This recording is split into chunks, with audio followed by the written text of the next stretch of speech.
여호와의 날이 이르리라. 그날에 내 재물이 약탈되어 내 가운데에서 나누이리라. 내가 이방 나라들을 모아 예루살렘과 싸우게 하리니 성읍이 함락되며 가옥이 약탈되며 부녀가 욕을 당하며 성읍 백성이 절반이나 사로잡혀 가리니와 남은 백성은 성읍에서 끊어지지 아니하리라. 그때 여호와께서 나가사 그 이방 나라들을 치시되 이왕의 전쟁 날에 싸운 것 같이 하시리라.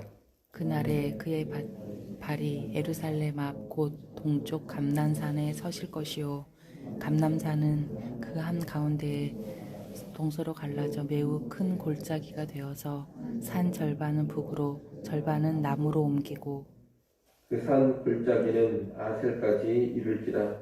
너희가 그 산 골짜기로 도망하되 유다 왕 우시야 때 지진을 피하여 도망하던 것 같이 하리라. 나의 하나님 여호와께서 임하실 것이요 모든 거룩한 자들이 주와 함께하리라. 그날에는 빛이 없겠고 광명한 것들이 떠날 것이라. 여호와께서 하시는 한 날이 있으리니 낮도 아니요 밤도 아니라 어두워갈 때 빛이 있으리로다. 그날에 생수가 예루살렘에서 솟아나서 절반은 동해로 절반은 서해로 흐를 것이라. 여름에도 겨울에도 그러하리라. 여호와께서 천하의 왕이 되시리니 그날에는 여호와께서 홀로 한 분이실 것이요 그의 이름이 홀로 하나이실 것이라.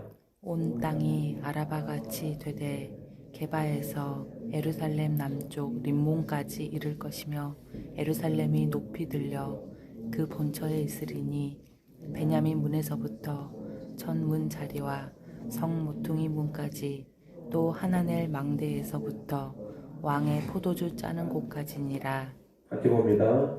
사람이 그 가운데에 살며 다시는 저주가 있지 아니하리니 예루살렘이 평안히 서리로다. 아멘. 스가랴 12장부터 14장은 여호와의 날에 관해 말씀하고 있다고 이야기를 했습니다. 이 여호와의 날은 예수 그리스도의 초림으로 시작을 해서 예수 그리스도의 재림의 날에 완성이 되는 날입니다. 12장에서는 여호와의 날을 예루살렘의 대적들이 심판받고 예루살렘이 구원받는 날로, 그리고 예루살렘에서부터 애통하는 회개가 시작되어서 온 땅으로 퍼져가는 날로 설명을 했습니다. 13장에서는 여호와의 날을 죄악 도름을 씹는 샘이 열리는 날, 그리고 목자를 침으로써 양이 흩어지지만 하나님께서 신실한 자들을 불러 모으는 날로 설명을 했습니다. 오늘 우리가 읽은 본문 역시 여호와의 날에 대한 설명입니다. 그 내용은 여호와의 날에 예루살렘이 혹독한 공격과 고난을 당하지만 남은 자들은 결국 구원받게 되고 결과적으로 새 예루살렘으로 우뚝 서게 된다는 것입니다. 여기서 예루살렘은 하나님의 백성들로서 달리 말하면 신약의 교회로 이해하시면 되겠습니다. 본문 1절 2절에 보면 예루살렘의 재물이 약탈된다고 합니다. 하나님은 이방 나라들로 하여금 예루살렘과 싸우게 하시고 예루살렘은 함락되고 큰 고난을 당하게 됩니다. 하지만 그 가운데 남은 자들이 있는데 그들은 성읍에서 끊어지지 않는다고 합니다. 3절로 5절은 이 고통스럽고 힘든 때에 여호와께서 임하셔서 이방 나라들을 치시고 남은 자들을 위한 안전한 피난처를 만들어 주심을 말합니다. 그 피난처에서 남은 자들, 곧 거룩한 자들은 주와 함께 거하게 될 것입니다. 이 말씀은 여호와의 날에 하나님의 백성 교회를 향한 거센 핍박이 있을 것을 알려주는 말씀입니다. 여호와의 날이 임하면 그리스도의 십자가를 통해 죄 사함 받고 회복되는 그런 구원의 역사가 일어납니다. 그러나 이 회복된 주의 백성, 구원받은 교회를 향한 세상의 공격과 핍박은 아주 거셉니다. 하지만 이 환난과 핍박은 하나님의 주권적인 뜻 안에서 이루어지는 것입니다. 2절 상반절에 보면 내가 이방 나라들을 모아 예루살렘과 싸우게 하리니 이렇게 되어 있습니다. 예루살렘, 같이 말하면 교회를 향한 세상 나라의 핍박은 하나님의 계획과 하나님의 주권적인 섭리 가운데 벌어지는 일이라는 겁니다. 하나님께서 이런 혼란과 핍박을 허락하시는 이유는 다른 것이 아닙니다. 외형적인 교회 안에 들어와 있는 사람들 가운데 자기 백성과 자기 백성 아닌 자를 구별해내시는 시험이고 희련을 위하여서 이런 혼란과 핍박을 허락하시는 겁니다. 참된 주의 백성들, 참으로 구원받은 자들은 혹독한 혼란과 핍박 가운데서도 배교를 하지 않습니다. 하지만 자신의 참된 믿음으로 교회 안에 들어오지 않는 사람들은 이런 큰 혼란과 핍박이 찾아오면 다 교회를 떠나게 되고 다 배교하는 그런 모습을 보이게 되는 겁니다. 끝까지 믿음을 지키는 자들, 그들을 가리켜서 남은 자들이다 그렇게 이야기를 하는데, 이 남은 자들이 참된 믿음으로 구원받은 백성, 그리고 구원의 완성에 이르게 되는 사람들인 겁니다. 때가 되면 하나님은 교회를 향한 모든 혼란과 핍박을 거두십니다. 교회를 공격하고 핍박했던 대적들을 다 치십니다. 그리고 남은 자들, 참된 믿음으로 구원에 이르는 자들을 보호하시고 그들과 영원토록 함께 하시는 겁니다. 이것이 바로 여호와의 날에 일어날 일입니다. 그런 우리는 그리스도의 십자가로 죄와 사망의 세력이 무너지고 구원의 역사가 시작되는 여호와의 날이 그저 기쁨과 희망, 승리만 있는 날이 아니라는 것을 알아야 합니다. 그날은 주의 백성들에게 고통과 고난이 있는 날입니다. 고난 가운데서 승리하는 것이고, 고난을 통해서 구원에 이르는 것이고, 고난을 이겨내는 기쁨이 있는 그런 날인 것입니다. 따라서 예수만 믿으면 아무 문제 없고 아무런 어려움도 당하지 않으리라, 그런 생각에 빠져서는 안 되겠습니다. 그것은 성경이 말하는 바가 아닙니다. 오히려 예수를 믿기 때문에 세상에 미움을 받게 되고 혼란과 핍박을 당하게 될 것입니다. 그리고 그 혼란과 핍박을 통해서 내가 참된 믿음을 가진 사람인지 아닌지를 검증할 수가 있을 겁니다. 이 혼란과 핍박은 예수님께서 재림하시기 직전에 가장 거세어집니다. 여호와의 날이 완성되는 재림 직전이 되면 온 세상은 똘똘 뭉쳐서 하나님의 교회를 포위하고 공격할 것입니다. 교회는 완전히 세상에서 고립되고 세상으로부터 전방위적인 공격을 받게 됩니다. 순전한 복음을 고수하고 믿음을 가지고 하나님의 말씀대로 살고자 하는 교회, 그런 그리스도인들에게는 극심한 혼란이 있게 될 것입니다. 그래서 재림 직전에는 많은 그리스도인들이 배교하고 많은 교회들이 배교합니다. 복음을 버리고 하나님의 말씀을 외면한다는 겁니다. 또 교회 안에는 많은 사람들이 신앙을 버릴 뿐만 아니라 세상과 타협하고 세상 편에 서서 그들이 오히려 다른 교회를 공격하는 그런 모습까지 보이게 될 것입니다. 교회라고는 하지만 실상 교회가 아닌 그런 조직들, 그리스도인이라고는 하지만 실제 그리스도인이 아닌 사람들이 재림 직전의 큰 핍박 가운데 자기의 정체를 드러내게 되는 겁니다. 그런 가운데 참된 교회, 참된 그리스도인들은 소수가 되고 위태로워집니다.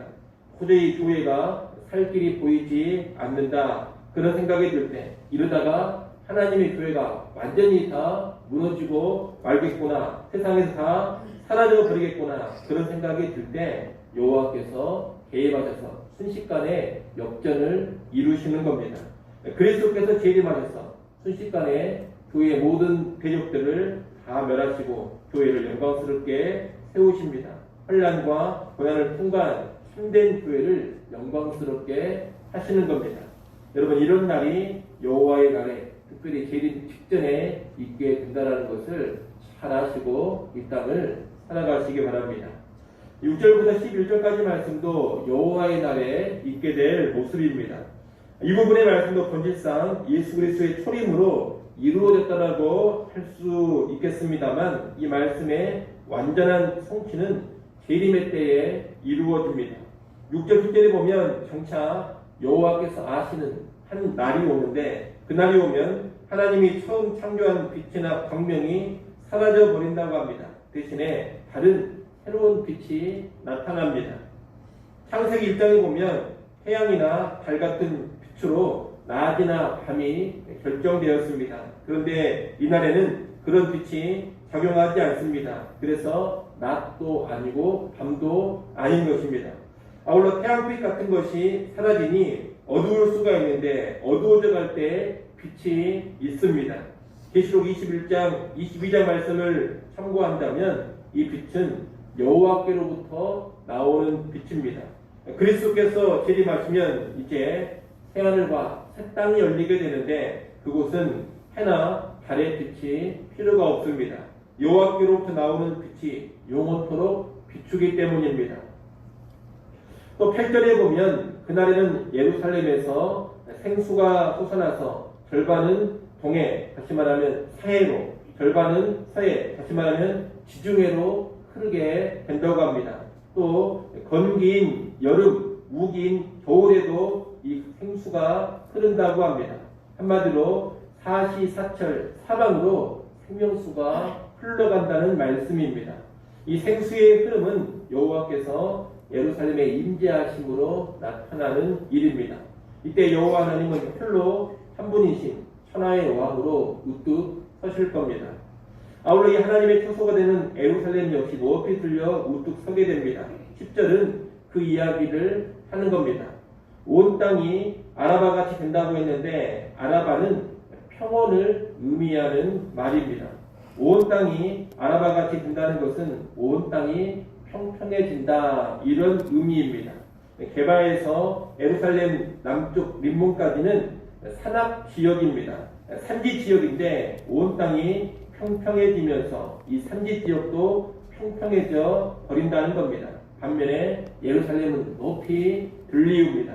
다시 말하면 온 땅은 평평해지고 예루살렘은 높이 들리면서 예루살렘만이 우뚝 서 영광스러워지고 높아진다 그런 의미의 말씀입니다. 이것은 천하의 왕이신 여호와 하나님의 거처인 예루살렘의 영광을 알려주는 겁니다.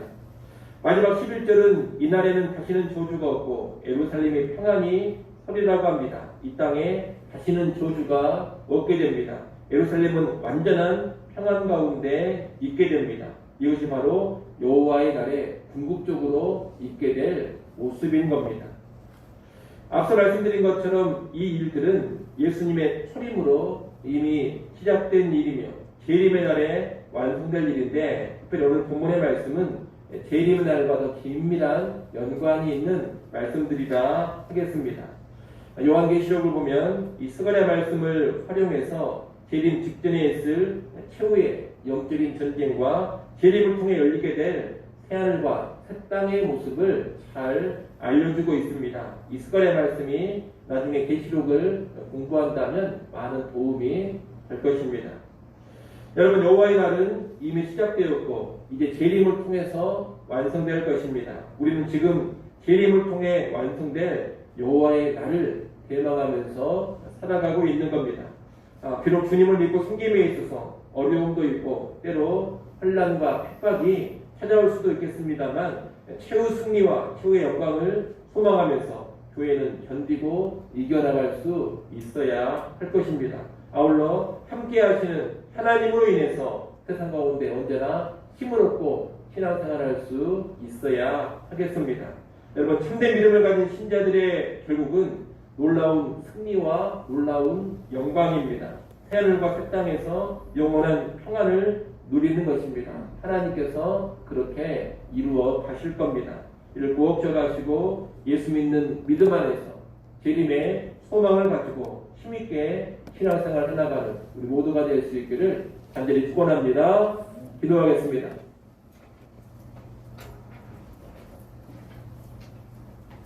아버지 하나님, 여호와의 날에